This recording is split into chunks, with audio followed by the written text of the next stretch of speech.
مما، نو مور excuses. میں نے کہہ دیا تو سو کہہ دیا، اب نو اگر مگر. وہ زبیدہ بیگم کے کمرے میں کھڑی منہ پھلا کر بولی، تمہارے بابا نہیں مانیں گے. خواہ مخواہ کیوں ضد کرتی ہو؟ زبیدہ بیگم نے لاچارگی سے کہا. وہ اپنی اس ضدی خود سر بیٹی کی فطرت کو جانتی تھی. جو ایک بار وہ اپنے منہ سے بات کو نکال لیتی تھی، اس کو پھر پورا کر کے ہی دم لیتی تھی. مگر وہ جانتی تھی اس بار وہ کیا، اس کے بابا بھی اس کی اس فرمائش کو پورا نہیں کر پائیں گے. کیونکہ آج کل وہ ایک ایسے کیس میں الجھے ہوئے تھے جس کی وجہ سے اسے شہر سے باہر بھیجنے کا فیصلہ خطرے سے خالی نہیں تھا. آپ نہیں مانتی تو نہ مانے، میں بابا جان سے اب خود ہی بات کر لوں گی. وہ خود سر لہجے میں کہتی پیر پٹختی کمرے سے باہر نکل گئی. بابا جان. وہ اسٹڈی روم میں داخل ہوئی جہاں اس کے بابا فائلوں میں سر دیے بیٹھے تھے. اس کی میٹھی آواز کو سن کر کاشف صاحب نے فائلوں سے سر اٹھا کر اس کے سرخ چہرے کی طرف دیکھا. جی حکم بابا کی پرنسس. وہ لہجے میں مٹھاس لیے بولے اور ہاتھ میں پکڑی فائل کو ٹیبل کے سائڈ پر رکھ دیا. بابا جان. وہ سوکھے لبوں پر زبان پھیرتے ہوئے بولی، مجھے پرمیشن دیں.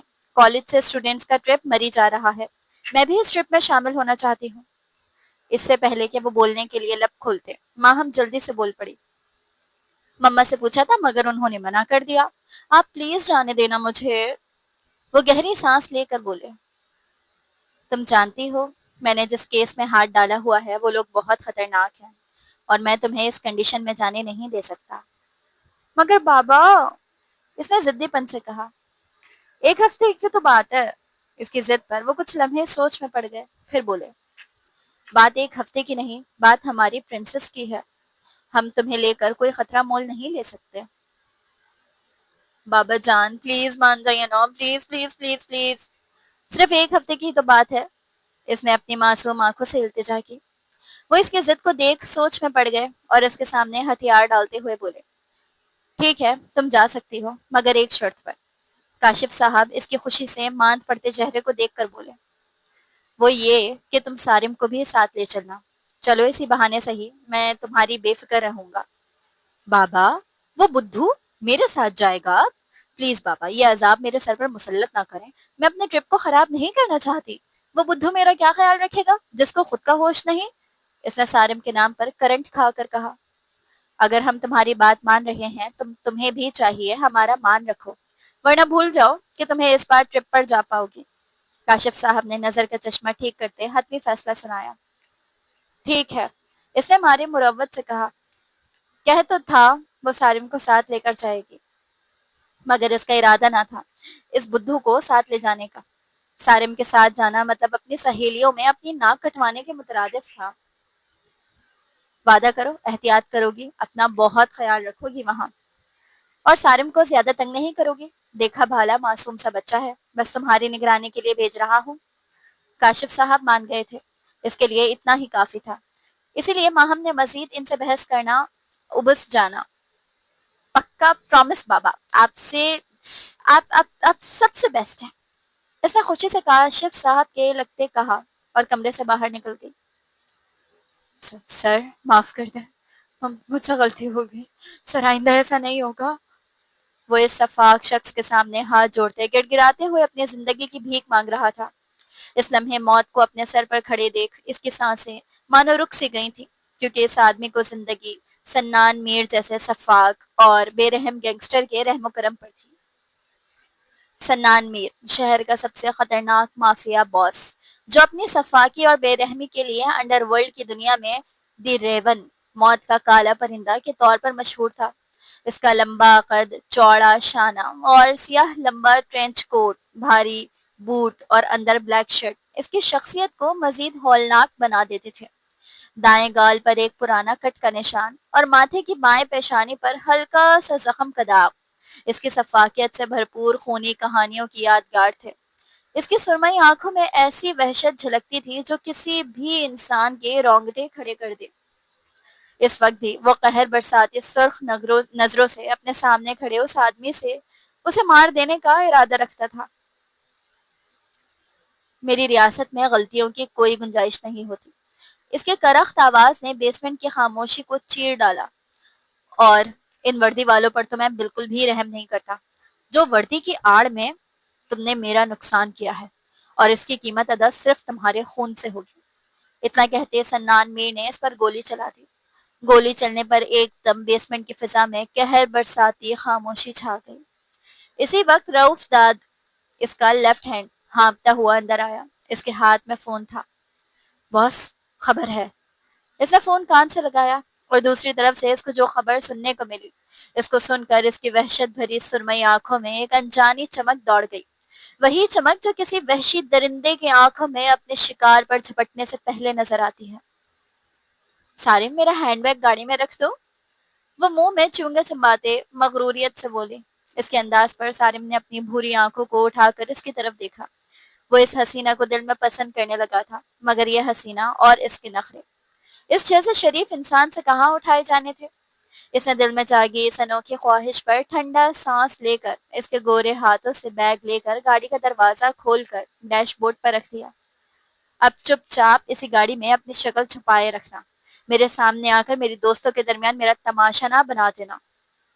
وہ اس کی طرف ناگواری سے دیکھتے ہوئے غرائی اور اپنے کندھے جھٹک کر اپنے دوستوں کی طرف بڑھ گئی، جو ہاتھوں میں کیمرے لیے منہ کے ٹیڑھے میڑھے زاویے لیتی کیمرے کی آنکھ میں اس خوبصورت وادی کے منظر کو قید کرنے میں مصروف تھیں۔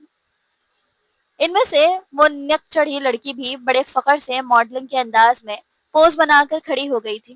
اس نے ایک ہاتھ ہوا میں اٹھایا، دوسرا کمر پہ رکھا اور پیچھے پھیلے سفید بالوں اور سبز پہاڑوں کے درمیان یوں تصویریں کھنچوانے لگی جیسے قدرت کا یہ دلکش منظر صرف اسی کے لیے ہی بچھایا گیا ہو۔ شام کا منظر تھا۔ وہ جس ہوٹل میں ٹھہرے تھے، اس ہوٹل کی پارکنگ ایریا میں وہ سب رونق میلہ لگائے بیٹھے تھے۔ وہ بھی گرم چادر میں دبکی بیٹھی تھی۔ شام ڈھلتے ہی سردی کی شدت بڑھ گئی تھی۔ ماہین آگ کے قریب بیٹھی اپنی دوستوں کے ساتھ باتیں کر رہی تھی، جب اس کی دوست نے کچھ فاصلے پر بیٹھے ہوئے اس کے کان میں سرگوشی کی۔ یار، اس ہینڈسم کو لا کر تم نے بہت اچھا کیا، کتنا چارمنگ بندہ ہے نا یہ۔ ماہین کی دوست اینی نے سارم کو دیکھ کر اس کے کان میں سرگوشی کی۔ ماہین کی نگاہوں نے بے اختیار اس کی دوست کی نگاہوں کا تعاقب کیا تھا۔ وہ گہرے نیلے رنگ میں گرم ٹراؤزر، شرٹ اور سردی سے بچنے کے لیے لیدر کی جیکٹ پہنے گاڑی کے بوٹ پر ان سب سے دور بیٹھا آسمان کی طرف دیکھ رہا تھا۔ ایک پل کے لیے تو وہ بھی سارم کی اس پرسنالٹی کو دیکھ مروب ہوئی تھی، مگر پھر ناک چڑھا کے بولی، نکاح پڑھوا دوں اس بدھو کے ساتھ تمہارا؟ ماہین نے جلتی نظروں سے اس کی طرف دیکھا۔ نیکی اور پوچھ پوچھ؟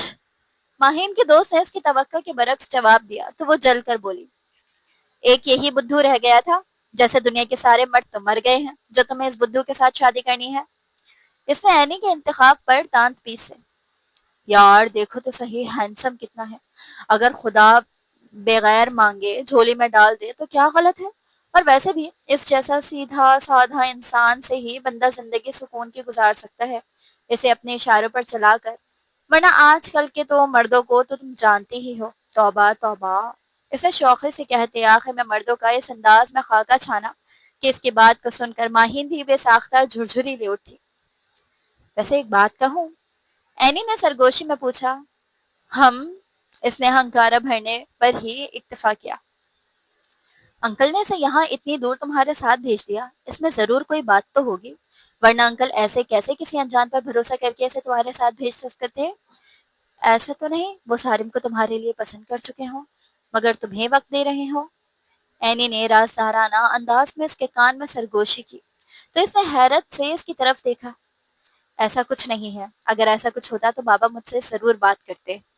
سارم صرف ان کے دوست کا بھانجا ہے، اس کے علاوہ اور کچھ نہیں۔ رہی بات میرے ساتھ بھیجنے کی، تو بابا کو پتا ہے سارم دوسروں لڑکوں کی طرح تیز نہیں ہے، وہ سیدھا سادہ ہے۔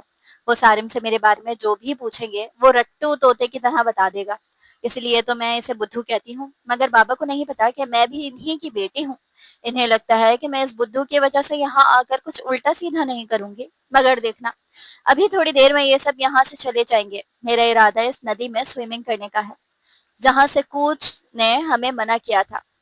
کتنا صاف اور شفاف پانی تھا اس ندی کا۔ میرا تو اسی وقت ارادہ تھا کہ میں سوئمنگ کروں، مگر کوچ کی گھوریوں پر کچھ سارم کہیں میری بابا کے سامنے میری چغلی نہ کر دے، اسی لیے میں نے اس وقت خود کو روک لیا، مگر اب نہیں۔ اس نے شرارت سے کہہ کر اینی کے طوطے اڑا دیے۔ نہ بابا نہ، میں نہیں جا رہی، تمہیں شوق ہو رہا ہے تو جاؤ، ایسے شوق تمہیں ہی مبارک ہو میری جان، مگر میں اتنی ٹھنڈ میں سوئمنگ کر کے برف نہیں بننا چاہتی۔ اینی نے جھرجھری لے کر کہا تو وہ کندھے اچکا گئی، اور پھر جب سب چلے گئے تو وہ اسی ہوٹل کے پاس موجود ندی پر چلی گئی۔ ہائے کتنا خوبصورت نظارہ ہے! وہ اس ندی کنارے آ کر کھڑی تھی، پانی کو دیکھتے منہ پہ ہاتھ رکھ کر بولی۔ پانی پر پڑتی چاند کی روشنی اسے دیوانہ کر رہی تھی، اور اس سے پہلے کہ وہ آگے بڑھ کر اپنی سوچ کو عملی جامہ پہناتی، جب گولی چلنے کی آواز پر اس نے گھبرا کر ادھر ادھر دیکھا تو کچھ فاصلے پر ایک سیاہ گاڑی روکے 3-4 آدمی ہاتھ باندھے ایک کالے ہوڈی والے شخص کے سامنے ہاتھ باندھے کھڑے تھے، اور ان کے درمیان ایک 40-45 سال کا مرد گھٹنوں کے بل بیٹھا شاید ان بے رحم لوگوں سے اپنی زندگی کی بھیک مانگ رہا تھا۔ اس خوفناک منظر کو دیکھ اس کی ٹانگیں لرزنے لگیں۔ اس سے پہلے کہ وہ لوگ اس کی طرف متوجہ ہوتے، جب وہ ایک درخت کا سہارا لے کر اس کی اوٹ میں چھپ گئی، اس کا سانس تیز ہو گیا، اور اس سے پہلے کہ وہ خوف سے چیخ مار کر انہیں اپنی جانب متوجہ کرتی، جب وہ اپنے منہ سے نکلنے والی چیخ کا گلا گھونٹ گئی۔ اس بلیک ہوڈی والے نے اپنے چہرے سے ماسک ہٹایا تھا۔ ماسک ہٹتے ہی چاند کی روشنی میں اس کا وحشت زدہ چہرہ وہ بخوبی دیکھ سکتی تھی۔ اس شخص کے چہرے کی طرح اس کی آواز بھی بہت شفاف تھی۔ شکر کرو یہ گولی ابھی تیرے کندھے کو چھو کے گزری ہے، کہیں کندھے کے آر پار ہو جاتی تو تم میرے سامنے یوں سانسیں لینے کے بجائے گوشت کا ڈھیر پڑے ہوتے۔ اس نے شفاقیت سے اس کے گردن پر اپنی بڑی سی گن کا دباؤ بڑھا کر پتریلے لہجے میں کہا، مجھے معاف کر دیں ریون، ریون سر، مجھ سے غلطی ہو گئی۔ اس نے خوف سے کانپتے گڑ گڑا کر اس کے سامنے اپنی زندگی کی بھیک مانگی تھی۔ تم نے غداری کی ہے جس کی سزا صرف موت ہے، سرد مہری سے بولا۔ اس شخص کی طرح اس کی آواز میں بھی کوئی نرمی نہ تھی۔ وہ اس کے سر پر بندوق کی نال رکھتے گولی چلاتی۔ اس شخص کا قصور یہ تھا کہ اس شخص نے اس کی گینگ کا ممبر بن کر مخالف گینگ کا ساتھ دیا تھا۔ کرسمن کرمانی اس کی کمزوریوں کو ڈھونڈ کر اس کو ختم کر کے انڈر ورلڈ کی دنیا میں اپنی ڈھاک بٹھانا چاہتا تھا، مگر مین سنان کے ہوتے یہ سب ناممکن تھا۔ اسی لیے اس نے اپنا آدمی اس کی گینگ میں بھیج کر اس کی ہر حرکت پر نظر رکھنے کے لیے بھیجا تھا، مگر سنان میر کو لوگ یوں ہی تو نہیں موت کا پرندہ کہتے تھے۔ وہ اپنے دشمن کو پہلے خوب مہمان نوازی کرتا ہے، اور جب اپنی شفاقیت دکھاتا ہے تو دشمن کی روح کانپ جاتی ہے، اور سوچنے پر مجبور ہو جاتا ہے کہ اس کے ہاتھوں ملنے والی شفاق موت سے زیادہ اس کی مہمان نوازی زیادہ خطرناک ہے۔ خاموش فضا میں گولی کی آواز ایک وحشت چھوڑ گئی تھی، جس سے ماہم کا نازک وجود لرزا کر رہ گیا۔ اپنے سامنے سے پہلی بار کسی کو مرتے دیکھا تھا، وہ اپنی ساری بہادری کو بھلا کر درزیدہ نظروں سے اس منظر کو دیکھ رہی تھی۔ ماہم، ڈرنا نہیں، ریلیکس، تم پولیس والی کی بیٹی ہو، تمہیں ان جیسے درندوں سے ڈرنے کے بجائے بہادری سے ان کا سامنا کرنا ہے۔ اس نے گہرا سانس لے کر حد الامکان خود کو پرسکون کرنا چاہا، اور پھر اس نے دیکھا کہ وہ شخص اس آدمی کا بازو پکڑے اسے گھسیٹتے ہوئے اسی ندی میں پھینکا تھا جہاں ابھی وہ تھوڑی دیر پہلے کھڑی سوئمنگ کرنے کا سوچ رہی تھی۔ ان کے بھاری قدموں کی آہٹوں پر وہ اپنا سانس تک روک کھڑی تھی، مگر سچ شکر تھا کہ ان حیوانوں کا اس پر دھیان نہیں گیا تھا، ورنہ وہ لوگ اسے مارنے میں ذرا ترس نہ دکھاتے۔ ان کے جانے کے بعد وہ جانے کیسے ہوٹل پہنچی۔ جب ہوٹل کی لابی سے گزرتے وہ سارم سے ٹکرا گئی۔ کیا ہوا ماہم، تم اتنا گھبرائی ہوئی کیوں ہو؟ اس نے ماہم کے چہرے پر پسینے کے قطروں کو دیکھ حیرانی سے پوچھا۔ بھلا اتنی ٹھنڈ میں وہ پسینے سے پانی پانی کیوں ہو رہی تھی؟ کچھ نہیں، اپنے کام سے کام رکھو، اور خواہ میرا باپ بننے کی کوشش مت کیا کرو۔ وہ سارم کو سخت لہجے میں جھاڑ پلاتی اپنے کمرے کی طرف بڑھ گئی۔ اگلے دن اسکرین پر ہر جگہ وہی نیوز گردش کر رہی تھی، جو منظر اس نے کل خود اپنی آنکھوں سے دیکھا تھا۔ اس کی دوستیں بھی اس واقعے کا ذکر اس کے سامنے بار بار کر رہی تھی، جس سے اس کو خوف محسوس ہو رہا تھا۔ تھوڑی دیر میں اس کے باپ کی کال آئی تھی، اور انہوں نے سارم کے ساتھ اسے فوری وہاں سے نکلنے کا آرڈر دیا تھا، جس پر وہ مرتی کیا نہ کرتی، چاروں ناچار وہاں سے سارم کے ساتھ نکل آئی تھی۔ ویسے وہ خود بھی اس خون خرابے کے ماحول سے نکلنا چاہتی تھی، اسی لیے بغیر چو چرا کے جلدی سے مان گئی۔ کچھ دن گزرے تھے، وہ اس واقعے سے سنبھل گئی تھی اور اپنی نارمل روٹین کی طرف لوٹ آئی تھی، مگر اس نے اس واقعے کا ذکر اپنے باپ سے نہیں کیا تھا۔ وہ ڈر گئی تھی اگر وہ اس واقعے کا ذکر اپنے باپ سے کرتی ہے تو کہیں یہ نہ ہو کہ وہ اسے پھر دوبارہ باہر جانے کی پرمیشن ہی نہ دے۔ اسی لیے اس نے زبان پر قفل لگا کر خود کو اپنی نارمل روٹین میں مصروف کر لیا۔ بابا، اٹس ناٹ پاسبل، میں اس بدھو سے شادی کروں گی؟ اب آپ کو وہی شخص ملا تھا میری شادی کے لیے؟ رات کا وقت تھا، وہ سب لاؤنج میں چائے پیتے ساتھ میں ہلکی پھلکی گفتگو کر رہے تھے جب کاشف صاحب نے اپنا فیصلہ سنا کر ماہم کے سر پر بم پھوڑا تھا۔ مگر میں محمود سے کہہ چکا ہوں، مجھے سارم تمہارے لیے پسند ہے کیونکہ تم جیسی خود سے لڑکی کے لیے مجھے وہی بیسٹ لگا۔ دیکھو، اس رشتے میں کوئی برائی نہیں ہے۔ سارم سیدھا سادہ سا لڑکا ہے، اگر تم اس سے شادی کرتی ہو تو تم پر زیادہ روک ٹوک نہ ہوگی۔ تم چاہو تو اسے اپنی انگلیوں پر نچا سکتی ہو، باقی مرضی تمہاری ہے، ہم کیا کہہ سکتے ہیں؟ کیونکہ جب شادی کر کے اگلے گھر جاؤ گی وہ لوگ تھوڑی ہمارے جیسے ہوں گے جو تمہیں ہاتھ کا چھالا بنا کر رکھے۔ اب فیصلہ تمہارے ہاتھ میں ہے کہ تم کیا چاہتی ہو۔ میں نے تمہارے مزاج کو دیکھنے کے بعد ہی رشتے کی بات چلائی تھی۔ کاشف صاحب اپنی بات کہہ کر اس کی طرف دیکھنے لگے۔ وہ جذباتی طور پر اپنی بیٹی کو بلیک میل کر کے اسے اس رشتے کے لیے قائل کرنا چاہتے تھے۔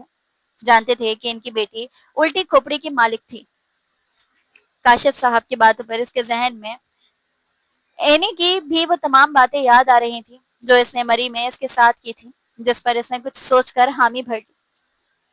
ٹھیک ہے، مجھے کوئی اعتراض نہیں، مگر شادی کے بعد اگر اس بدھو نے مجھ پر اپنی مرضی مسلط کرنے کی کوشش کی تو میں اس کا منہ توڑ دوں گی۔ میں کہہ رہی ہوں، میں لحاظ نہیں کروں گی اس بدھو کا۔ اس نے زبان میں انگارے چبا کر کہا تھا، جس پر ان دونوں میاں بیوی نے بے اختیار اپنی مسکراہٹ دبائی تھی۔ ایک ہفتے بعد اس کے گھر میں سارم کے ماموں ان کے گھر رشتے کی بات پکی کرنے باقاعدہ آئے تھے اور اس کے ہاتھ میں سارم کے نام کی انگوٹھی پہنا کر چلے گئے۔ اس نے ان سب کے سامنے اور اپنے گھر والوں کے سامنے تو اس رشتے کو پکا ہونے پر خوش خوش دکھائی دیتی رہی تھی، مگر جو ہی وہ اپنے کمرے میں آئی تو اس نے انگوٹھی کو بیزارگی سے اپنی انگلی سے نکال کر ڈریسنگ ٹیبل کے سامنے پھینک دیا اور خود دوپٹہ اتار کر گہرا سانس بھرتے بستر پر ڈھہ گئی۔ پتہ نہیں بابا کو کس بات کی جلدی ہے جو اگلے مہینے کی 15 کو میری شادی بھی طے کر۔ میں کل ضرور بابا سے بات کروں گی۔ مجھے ابھی اس شادی والے جھنجٹ میں نہیں پڑنا، مجھے ابھی اپنی اسٹڈی کمپلیٹ کرنا ہے۔ اس نے جھنجھلا کر سوچا اور انہیں آوارہ سوچوں میں وہ نیند کی وادیوں میں اتر گئی۔ دن پر لگا کر اڑ رہے تھے۔ سارم سے اس کا سامنا کئی بار ہو چکا تھا، مگر وہ ہر اس کے یوں اپنے سامنے آنے پر اس سے پہلے سے بھی زیادہ برے طریقے سے پیش آتی کہ شاید وہ خود ہی اس رشتے سے انکار کر دے گا، مگر اس بدھو کو اپنی انسلٹ سے شاید کوئی فرق نہیں پڑتا تھا، اسی لیے ماہم خود ہی صبر کے گھونٹ پی کر رہ جاتی۔ دیکھتے ہی دیکھتے اس کی شادی کا دن آ پہنچا تھا۔ اس کی شادی بہت دھوم دھام سے ہوئی تھی اور یوں وہ رخصت ہو کر سارم کے گھر چلی آئی۔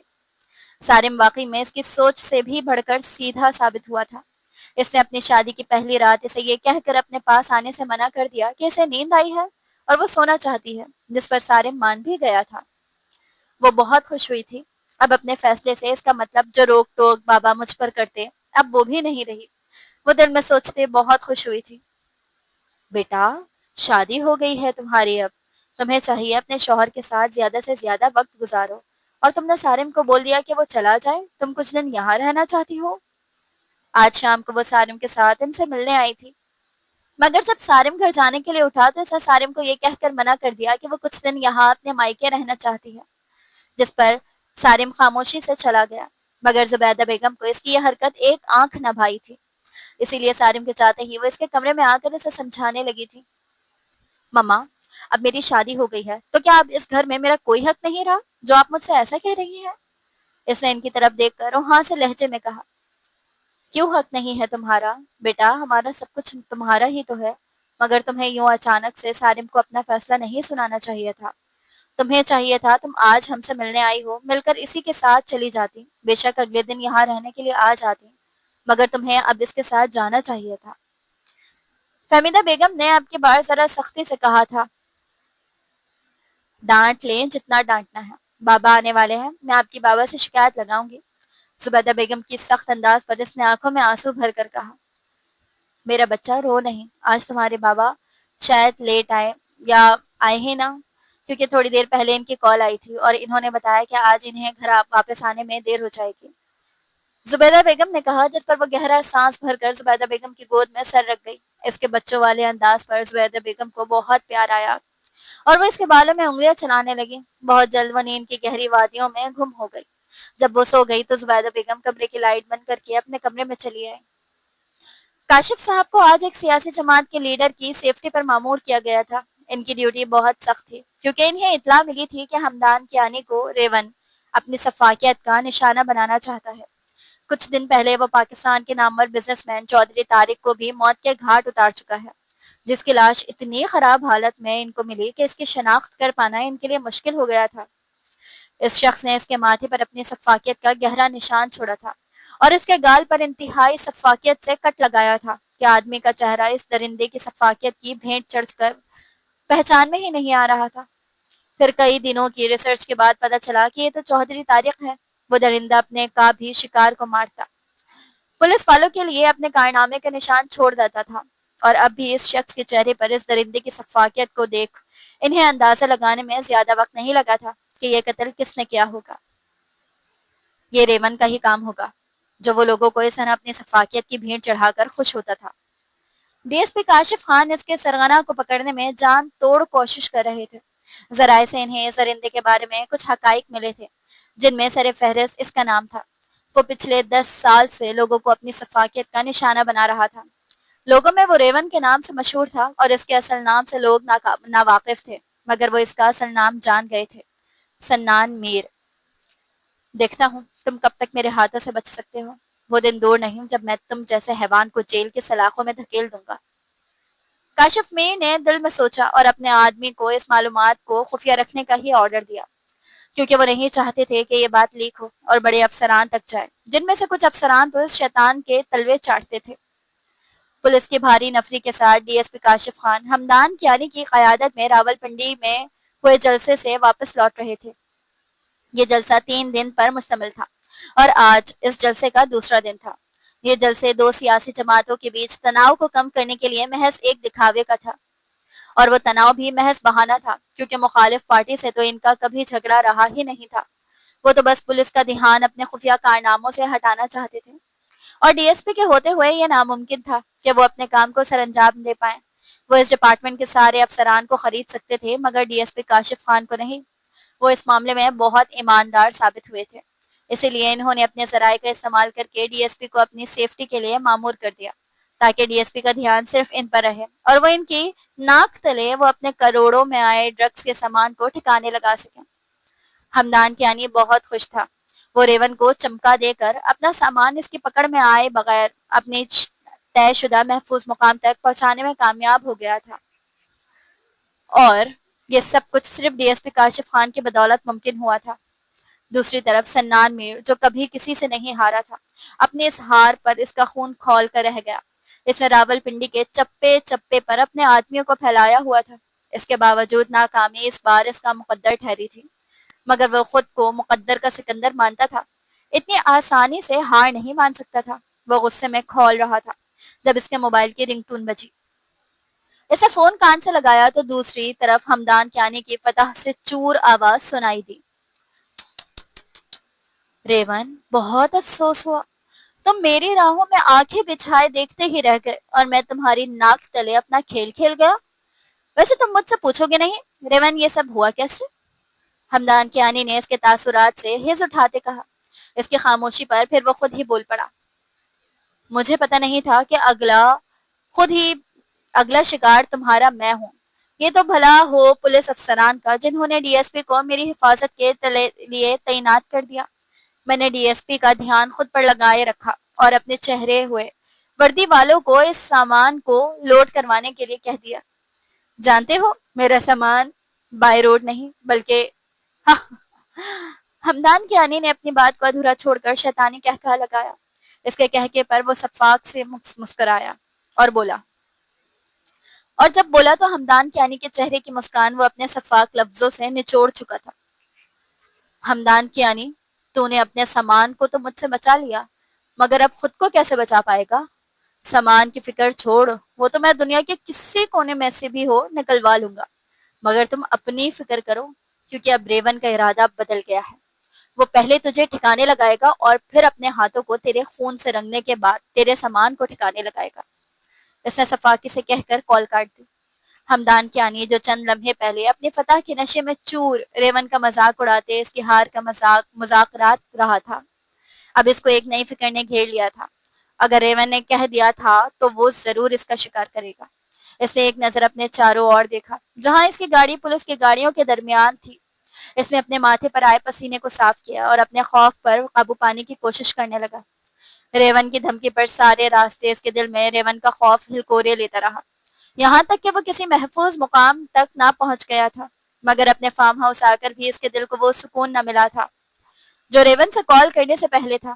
ساری رات اس کی نگاہوں پر کٹی، انگاروں پر کٹی، اور اس کا ارادہ تھا کہ جلسے کے فوری بعد وہ پولیس کی قیادت میں کراچی کے لیے نکل جائے گا۔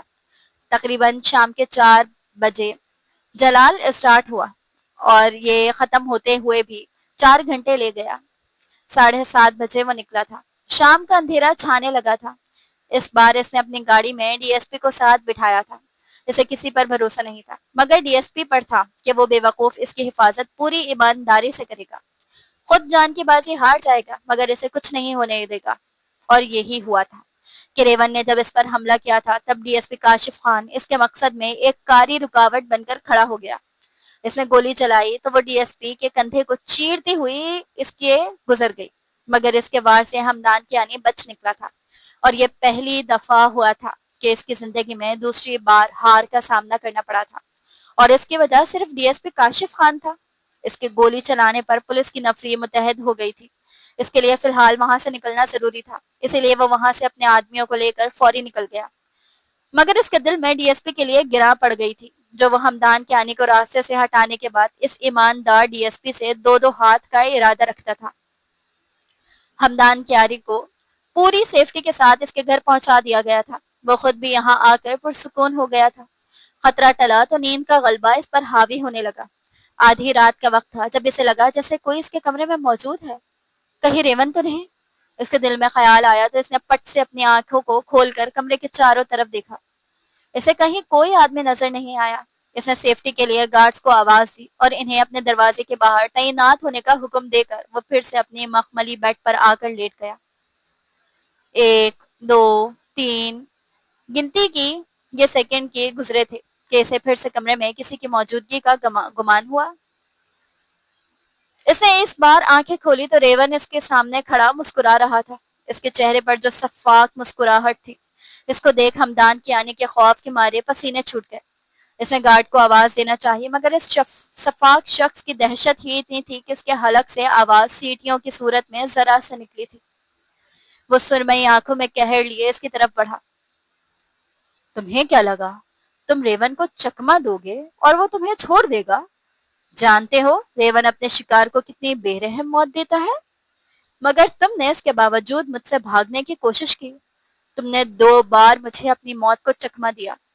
سوچو تمہاری موت کتنی اذیتناک ہوگی، اور سونے پہ سہاگا یہ کہ تمہارا کمرہ بھی ساؤنڈ پروف ہے۔ تمہاری چیخوں کی آواز تک کسی کو سنائی نہیں دے گی۔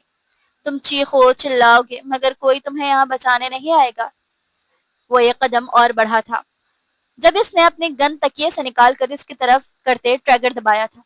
ریون مسکرایا اور اس کی طرف بڑھا۔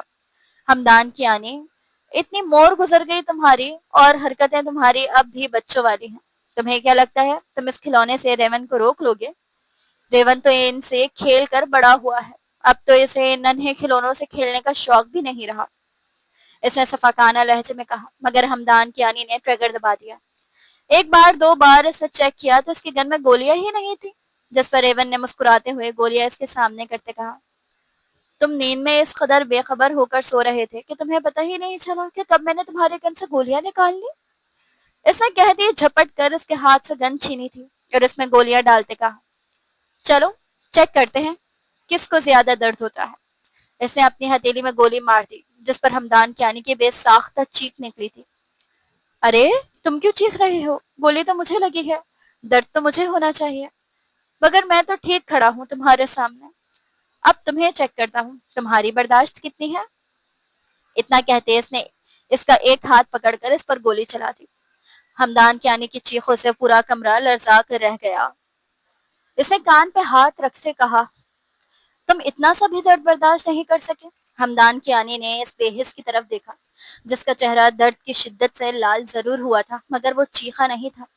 منہ سے اس نے ایک آپ تک نہیں بھری تھی، مگر وہ اس کی شفاف آواز پر وہ ہوش میں آیا۔ چیخیں میرے کان کے پردے پھاڑ دیں گی۔ اس سے پہلے کہ واقعی میں ایسا ہو، مجھے تمہیں ٹھکانے لگا دینا چاہیے۔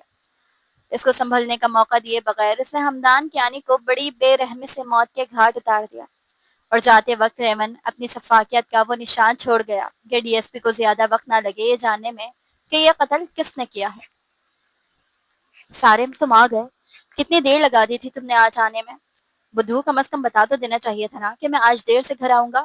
میں مما کی طرف، وہ کمرے سے باہر نکلی، کچن کی طرف آئی تھی جہاں پر کھٹ پٹ کی آوازیں آ رہی تھی، مگر پھر پٹر بولتی اس کی پیٹ کو دیکھے بولی جا رہی تھی۔ جب اس کے رخ پھیرنے پر اس کی زبان کو بریک لگا تھا اور وہ حیرت سے پھٹی نظروں سے دیکھتی بولی، کون ہو تم؟ اس نے اپنے سامنے کھڑے اس شخص کو دیکھ خوف زدہ آواز میں پوچھا۔ اپنے گھر پر آیا ہوں محترمہ، کیوں کوئی اعتراض ہے؟ ویسے ہی بولو جیسے پہلے پٹر پٹر بولتے میرا سر درد بن رہی تھی۔ اس کی طرف قدم بڑھاتے اس شخص نے بے حد سرد مہری سے کہا، پلیز دور رہے، اپنی جگہ پر کھڑے ہو کر بات کریں، ورنہ میرے شوہر کو تم جانتے نہیں ہو، وہ تمہیں زندہ نہیں چھوڑیں گے۔ اس مری والے شفاق شخص کو یوں اپنے سامنے دیکھ وہ خوف سے تھر تھر کانپتی آواز میں بولی، اوپر سے اس کی بھاری قدموں میں جانے ایسے کون سی وحشت بھری تھی جو اس کی طرف بڑھتے اس کی ٹانگوں کو شل کر رہے تھے۔ وہ پیچھے کو ہوئی تھی جب پیچھے پڑی کرسی سے ٹھوکر لگنے کی وجہ سے فرش کا حصہ بنی تھی۔ اس نے اٹھنا چاہا مگر اس کی دہشت کے آگے اس کا وجود ہلنے سے انکاری ہو گیا۔ اس کی شہد رنگ آنکھوں میں آنسو امڑ آئے۔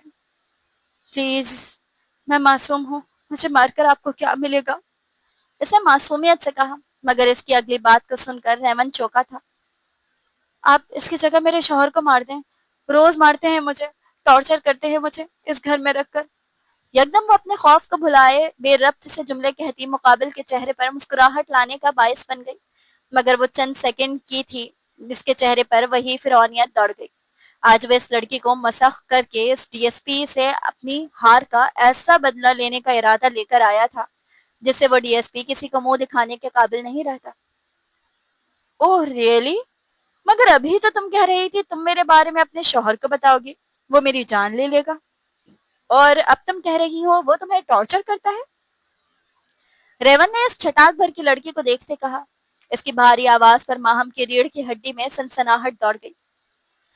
تمہارے باپ کی وجہ سے میرا کروڑوں کا نقصان ہوا ہے جس کا خمیازہ اب تم بھگتو گی۔ وہ اس کے پاس گھٹنوں کے بل بیٹھتا ہوا آیا اور اس کے بالوں کو دبوچ لیا۔ اس کی حرکت پر اس کے چہرے پر خوف کے سائے لہرانے لگے۔ مجھے جانے دو، میں نے تمہارا کچھ نہیں بگاڑا، ماہم نے اس کی سرمئی آنکھوں کی طرف دیکھ کر کہا جن میں وحشت دوڑ رہی تھی، جبکہ ریون نے اس کے بالوں پر دبائے بڑھا کر اسے اٹھایا تھا۔ اس کی اس حرکت پر وہ کراہ کر رہ گئی۔ اسے لگا جیسے اس کے بال جڑوں سے اکھڑ کے اس شفاق شخص کے ہاتھ میں اثر آ جائیں گے۔ اسے اپنا آپ اس شخص سے بچانا تھا۔ یہ سوچ کر اس نے اس شخص کو اپنی پوری قوت لگا کر دھکا دیا اور اس کی پہنچ سے دور بھاگنا چاہا۔ جب وہ چند قدم ہی بھاگی ہوگی، وہ ماہم کو اس کی پیٹھ سے جگڑ کر اسے اپنے شکنجے میں قید کر چکا تھا۔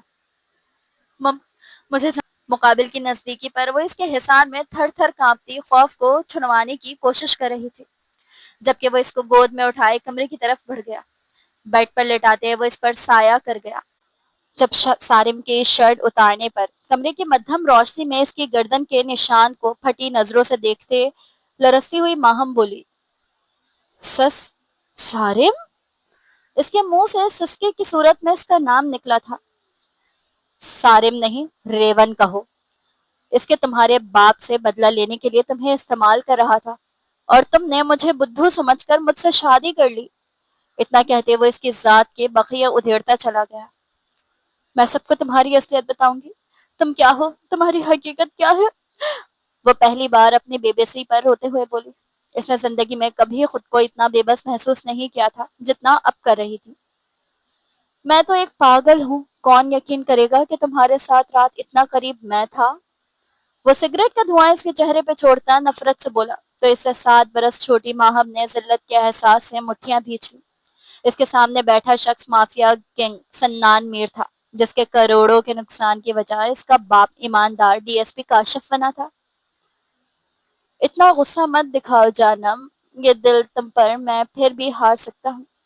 ریون نے اس کے غصے سے سرخ پڑتے چہرے کو دیکھتے معنی خیزی سے کہا۔ ماہم نے اسے خو خوار نظروں سے دیکھا تھا۔ میں سوچ بھی نہیں سکتی تھی تم ایسا گھٹیا انسان نکلو گے، اس نے تلخی سے کہا۔ اور میں بھی یہ نہیں سوچ سکتا تھا کہ تم جیسی خود سے لڑکی مجھے تگنے کا ناچ نچائے گی، اس نے بھی دو بدو جواب دیا۔ چلو اٹھو، مجھے ناشتہ بنا کر دو، اس نے آرڈر دیا، جس پر اس نے پھٹی نظروں سے اسے دیکھا۔ مجھے کھانا بنانا نہیں آتا، اس نے فوری جواب دیا۔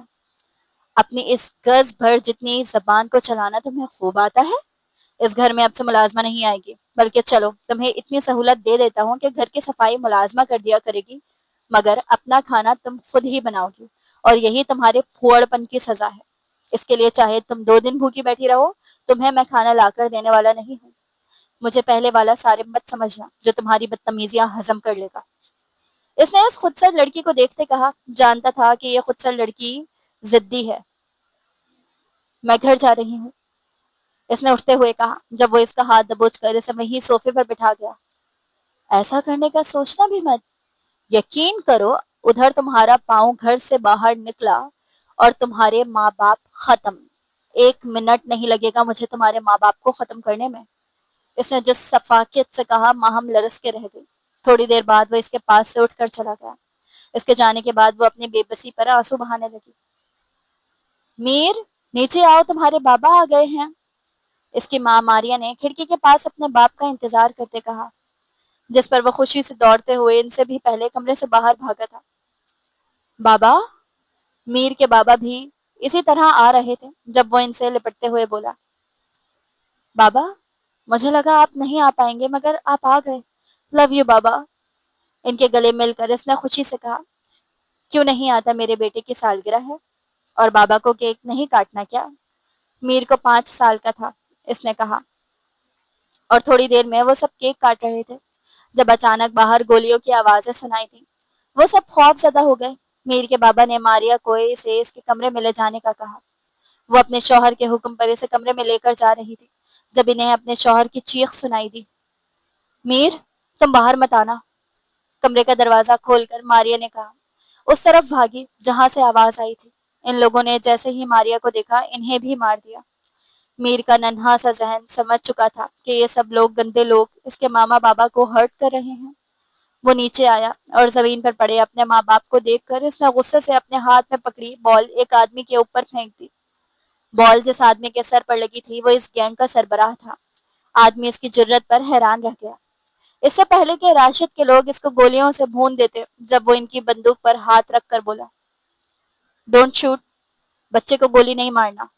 اس لڑکے میں بہت جرت ہے، مجھے اس کا یہ انداز پسند آیا ہے۔ ہم اسے ماریں گے نہیں بلکہ ہم اسے اپنے لیے استعمال کریں گے۔ اسے میں ٹرین کروں گا، یہ بنے گا آنے والی دنیا کا سب سے بڑا گینگسٹر جس کا نام ہوگا ریون۔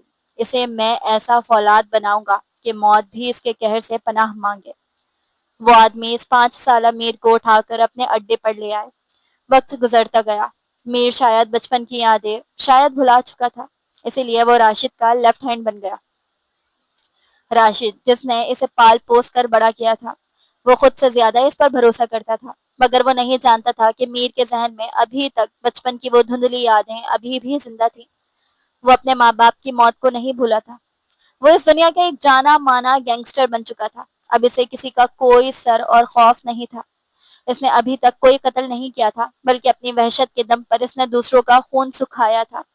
اس کا یہ انداز اس کے سرکندہ کو بہت پسند تھا، اسی لیے راشد کا وہ فیورٹ تھا۔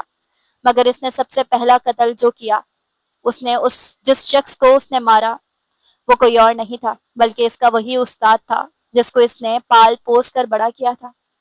وہ اسے مارتے ہوئے کہتا ہے کہ یہ میرا پہلا قتل ہوگا جس کا بدلہ میں اپنے ماں باپ کے قاتل کو مار کر لوں گا۔ مانا کہ آپ نے مجھے پال پوس کر بڑا کیا، اس کا میں آپ کا شکر گزار ہوں کہ آپ نے میری پرورش کی، مجھے اپنے ساتھ رکھا، ایک گینگسٹر بنایا۔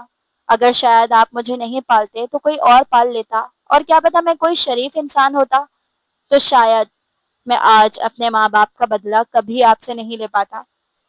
تھینکس ٹو یو، یہ کہہ کر اس نے اس گینگسٹر کو گولی مار دی۔ وہ اپنے باس کو مار کر مافیا دنیا کا سب سے بڑا لیڈر بن گیا تھا۔ پھر وہ ایک ایسے گینگسٹر کے طور پر ابھرا کہ وہ بڑے بڑے سیاسی جماعتوں کے روپ میں چھپے درندوں پر قہر بن کر ٹوٹتا تھا۔ اس نے اپنے کام بدل کر ایسے لوگوں کو خاتمہ کرنے کی ٹھان لی جو کرپشن کر کے ملک کی جڑوں کو کھوکھلا کر رہے تھے۔ وہ ان کے گھر پر ڈاکے ڈالتا اور وہ سارا بلیک منی غریب لوگوں میں تقسیم کر دیا کرتا تھا، مگر اس سب کے باوجود وہ خود کو خران خرابے سے روک نہیں پا رہا تھا۔ جس دن سے اس نے مافیا کی دنیا میں قدم رکھا تھا، اسی دن سے اس کے دل سے نام کا جذبہ ہمیشہ کے لیے مٹ گیا تھا۔ خون خرابہ اس کا روز کا کام تھا۔ کسی کی انگلی توڑنا، کسی کے منہ پہ مارنا، کسی کے کان کاٹ دینا، یہ سب اب اس کی زندگی کا معمول بن چکا تھا۔ اس جلسے میں بھی ہمدان کی آنی سیاسی جماعت کی وہ کالی بھیڑ تھا جس کے سر کو کچلنا اس کے لیے ضروری ہو گیا تھا۔ وہ بڑے پیمانے پر ڈرگز کی سپلائی کرتا تھا اور اس کے ساتھ جسم فروشی کے دھندے میں بھی ملوث تھا۔ اس نے کئی لڑکیوں کی زندگیاں خراب کی تھیں جس کے لیے اس کالی بھیڑ کو ذبح کرنا اس پر حلال ہو گیا تھا۔ مگر اس سب کے بیچ وہ D S P Kashif Khan آ گیا جس کو ہمدان کیانی کی سیفٹی کے لیے مامور کیا گیا تھا۔ اس کا مقصد کروڑوں میں آئے اس ڈرگز کو ڈھونڈنا تھا، کیونکہ پرسوں وہ ڈرگز ملک کے مختلف حصوں میں پھیل جانے تھے اور لاکھوں نوجوان لڑکے لڑکیوں کی زندگیاں تباہ ہو جانی تھی۔ اس کا سرغنہ تو وہ پہلے ہی مار چکا تھا، اب بس ان ڈرگز کو ڈھونڈنا باقی تھا۔ اسی مقصد کے لیے اس نے دن کو رات اور رات کو دن بنا دیا۔ آخر کار وہ ڈرگز کے ٹینکس اسے راول پنڈی میں نہیں بلکہ کراچی کے سمندر کی گہرائیوں میں ملے اور موقع ملتے ہی اس نے وہ سارا زہر وہیں سمندر میں دفن کر ڈالا۔ ماہی آنکھیں کھولو یار۔ وہ کمرے میں داخل ہوا تو اسے بیڈ کے پاس نیچے ٹھنڈے فرش پر بے ہوش ملی تھی۔ اس نے جلدی سے اس کو اٹھایا اور ڈاکٹر کو کال کی۔ اس وقت وہ اپنے سادہ حلیے میں آیا تھا۔ اس کے چہرے پر کوئی نشان یا داغ نہیں تھا۔ سارم بات کر رہا ہوں، لیڈی ڈاکٹر کو فوراً بھیجیں۔ اس نے قریبی ہسپتال میں موجود اپنے دوست کا نمبر ملا کر کہا۔ تھوڑی دیر میں وہ لیڈی ڈاکٹر اس کے گھر پر آ گئی تھی۔ اس کا چیک کرنے کے بعد ڈاکٹر نے جو بتایا وہ بھی ضدی لڑکی سے یہی توقع کر رہا تھا کہ اس نے ان 2 دنوں سے کچھ نہیں کھایا ہوگا۔ ڈاکٹر کے جانے کے بعد اس نے کھانا آرڈر کیا اور اس کے مومی ہاتھ کو تھام کر اس کے سرہانے بیٹھ گیا۔ تم واقعی میں بہت ضدی خودسر لڑکی ہو۔ بھلا اب بندہ اپنی جان کے لیے ہی ہاتھ پیر مار لیتا ہے، مگر نہیں، تم نے ایسا کرنے کا تو سوچنا بھی گناہ سمجھ لیا۔ مجھے سزا دی ہے نا تم نے مجھے کہ میں نے تمہیں کیوں تکلیف پہنچائی؟ بس غصے پر اور کچھ تم پر اپنی اصلیت عیاں کرنے کے لیے میں اس رات وہ سب کر گیا، مگر تمہارا معصوم چہرہ، تمہاری شرارتیں مجھے اپیل کرتی ہیں کہ میں ریون تمہارے سامنے خود کی نفی کر دوں۔ میں ریون جس کی دہشت سے ایک زمانہ خوف کھاتا ہے، تم نے اس کو اپنا اسیر کر لیا ہے۔ اس کے بالوں میں انگلیاں پھیرتے وہ اپنے جذبات کا پہلی دفعہ زبان سے اقرار کرتے کہہ رہا تھا۔ اس کے لمس سے بے چین ہو کر جب اس نے اپنی آنکھوں کو کھولا تو اسے اپنے سامنے دیکھ وہ اس کا ہاتھ غصے سے جھٹک گئی تھی۔ مجھے نہیں رہنا تمہارے ساتھ، مجھے جانا ہے، ماں بابا کے پاس جانا ہے۔ وہ اٹھتے اس کی طرف خوف زدہ نظروں سے بولی۔ چلی جانا، مگر پہلے کھانا کھا لو، یہ نہ ہو کہیں ان کے پاس پہنچنے سے پہلے ہی اوپر خدا کے پاس پہنچ جاؤ۔ اس نے بڑے آرام سے کہا، جس پر اس نے حیرت سے اس کی طرف دیکھا۔ کھانا آیا تو وہ خاموشی سے کھانا کھانے لگی۔ شاید 2 دن کی بھوکی پیاسی تھی، اس لیے بغیر نخرے دکھائے اس نے کھانا کھا لیا۔ سنو، وہ جب گاڑی سے اترنے لگی تو سارم نے اس کا ہاتھ پکڑ کر کہا۔ اس نے اپنی شہد رنگ آنکھیں اس پر ٹکائیں۔ کچھ نہیں، اتنا کہہ کر اس نے خاموشی سے اس کا ہاتھ چھوڑ دیا۔ وہ اسے کھانا چاہتا تھا کہ وہ اس کے بابا کو اس کے بارے میں نہ بتائے، مگر جانے کیا سوچ کر رک گیا اور اس کے گھر میں داخل ہوتے ہی وہ گاڑی زن سے بھگا کر لے گیا۔ اپنی ماں سے مل کر اس نے اپنے بابا کے بارے میں پوچھا۔ اتفاق سے ان کا آج آف تھا تو وہ گھر پر ہی تھے اور اپنے کمرے میں بیٹھے ٹی وی دیکھ رہے تھے، جبکہ اپنی ماں کو وہ کچن میں ہی ملائی تھی۔ بابا، مجھے آپ کو کچھ بتانا ہے۔ وہ ان سے مل کر کچھ دیر یوں ہی خاموش بیٹھی رہی، جب وہ نروس سی انگلیوں کو مروڑتی آہستہ سے بولی۔ سن رہا ہوں بیٹا۔ ایک نظر اس کی طرف دیکھ کر وہ ٹی وی اسکرین پر نظر جما کے بولے۔ بابا، وہ ریون۔ جب وہ بولی تو اس کی آواز بہت مدھم تھی، جیسے اس کو خود کو بھی سنائی نہ دی ہوگی۔ وہ ریموٹ بٹن سے میوٹ کا بٹن دبا کر بولے۔ بابا، وہ میں کہہ رہی تھی پچھلے کچھ دنوں سے آپ سے ملاقات نہیں ہو پائی تھی، آج آپ کو دیکھا تو بہت اچھا لگ رہا ہے۔ اس نے چہرے پر زبردستی مسکراہٹ سجائے کہا، حالانکہ وہ بتانا تو انہیں سارم کا چاہتی تھی، مگر جانے کہ وہ ان سے سارم کی سچائی کہہ نہ پائی تھی۔ ریون بھی کیا چیز ہے؟ کاشف صاحب کے منہ سے ریون کا نام سن کر وہ چونکی۔ کیا ہوا بابا؟ اس نے ناسمجھی سے دیکھا۔ میں ریون کی بات کر رہا ہوں، بہت بڑا گینگسٹر ہے، تمہیں شاید یاد ہو کہ جب تمہارا ٹرپ مری گیا تھا تب میں نے تمہیں آنن فانن یہاں بلا لیا کیونکہ وہاں اسی گینگسٹر نے قتل کیا تھا۔ یہ تو بعد میں تحقیق سے پتا چلا کہ وہ کسی فارما کمپنی کا اونر تھا اور دوائی کے نام پر لوگوں میں ڈرگز بیچا کرتا تھا۔ اچھا کیا اس نے مار دیا، اسے ہمارے ہاتھ تو قانون نے باندھ کے رکھے ہیں مگر اس کے نہیں۔ ابھی حال ہی میں یہ خبر دیکھو، اس نے ہمدان کیانی کا بھی قتل کیا ہے۔ مجھے جب اوپر سے آرڈرز آئے تو میرا بالکل بھی اس درندے کی سیفٹی پر معمور ہونے کا ارادہ نہیں تھا، مگر آرڈر تھے، کیا کر سکتا تھا، جانا پڑا۔ میں تو اسے بچا کر لے آیا مگر یہ بیچارہ پھر بھی مارا گیا۔ اس کے بابا جانے اور بھی کیا کیا انکشاف کرتے جا رہے تھے مگر وہ سن ہی نہیں رہی تھی۔ اس نے اپنے بابا کی باتوں سے جو نتیجہ اخذ کیا تھا وہ یہ تھا کہ سارم برا نہیں تھا۔ شام کو وہ اس کے بابا اور ماما سے مل کر اسے لینے آیا تھا۔ وہ خاموشی سے اس کے ساتھ واپس اسی گھر میں آ گئی تھی۔ تم نے بتایا نہیں اپنے بابا کو میرے بارے میں؟ اس نے سینے پر ہاتھ باندھتے ہوئے پوچھا۔ آپ کیا کام کرتے ہیں؟ کس ٹائپ کے گینگسٹر ہیں؟ اس نے پوچھا تو وہ حیرانگی سے بولا، محترمہ آپ کی زبان سے میرے احترام میں آج اتنے پھول کیوں جھڑ رہے ہیں؟ اس نے اس کے آپ کہنے پر طنز کیا تھا، جس پر نظریں جھکا گئی۔ وہ چلتا ہوا اس کے پاس صوفے پر بیٹھ گیا اور اس کے ہاتھ کو لبوں سے بوسہ دے کر بولا، اگر تم میرے ساتھ رہنے پر راضی ہو جاؤ تو میں تمہیں اپنے بارے میں ایک ایک لفظ سچ بتانے کو تیار ہوں۔ بولو منظور ہے؟ اس نے اس کی طرف شوق نظروں سے دیکھتے کہا۔ وہ اس کی طرف دیکھتی رہی اور لب بھیج کر بولی، منظور ہے۔ اس نے کہا تو سنان میر نے اسے اپنے بارے میں بتانا شروع کر دیا۔ اپنی بات کہہ کر وہ آخر میں اس کی طرف دیکھنے لگا۔ تم یہ سب چھوڑ کیوں نہیں دیتے؟ اس نے اس کی طرف دیکھتے امید سے پوچھا۔ دیکھو میں بدل نہیں سکتا ہوں کہ اگر میں نے یہ کام چھوڑا تو یہ دنیا، یہ پولیس والے، یہ جو جتنے بھی اچھے لوگ ہیں جن کے ساتھ میں نے اچھا کیا، یہی سب سے پہلے مجھے کچا چبا جائیں گے۔ اور جب میں نے ایک چیز کی شروعات کر دی ہے تو میں اب پیچھے نہیں ہٹ سکتا۔ تو تم میری بیوی ہو اور میری جان کا کوئی بھروسہ نہیں ہے، لیکن تم اتنا یاد رکھنا، میں گینگسٹر تو ہوں لیکن میں کوئی غلط کام نہیں کرتا۔ میں غلط کام ان لوگوں کے ساتھ کرتا ہوں جو غلط کرتے ہیں، میں ان کو بس انہی کے ذریعے سے، انہی کے طریقے سے جواب دیتا ہوں۔ اس کے چہروں کو چھوڑ کر ماہم کو نرمی سے سمجھاتے وہ بولا، جس پر اس نے سر ہلا دیا۔ دوسری طرف کاشف کو ریون کے راز کا پتا تھا مگر وہ چاہتا تھا کہ وہ راز راز رہے۔